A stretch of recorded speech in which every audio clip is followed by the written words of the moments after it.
Destruction tonight. Let's go live over to Jonathan Bloom, and you've been taking a look at the lay of the land and when and where these things were damaged tonight, Jonathan. Absolutely, and you know, it's really a stark contrast when you look on the south side of 14th Street, order. On the north side of 14th Street, chaos, and a growing list of businesses that have been vandalized or looted. Let's go in for a closer look and see how this all unfolded. You can see that over here to the south of 14th Street, this is where the organized protest was, and also this is where police had staged themselves. There were squad cars lined up for an entire block, making sure that nobody made their way onto the 880 freeway. And over here, police had sort of cordoned off about a 3-block area for protesters to express themselves in, right next to City Hall. Well, what happened was that police, who were all staged on this side of the protest, started pushing their way northward until they had the entire protest confined to an area of 1 block. Well, reports are that every time the police moved a little closer, the protesters got a little bit more agitated, and eventually some of them managed to either break free from this area or they may have come in from the outside.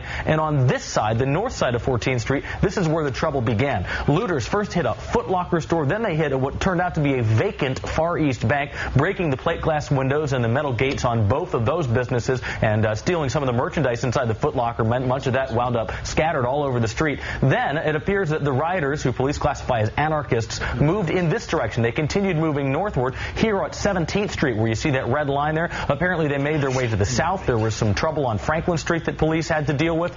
There was a little bit of trouble north on Telegraph Avenue.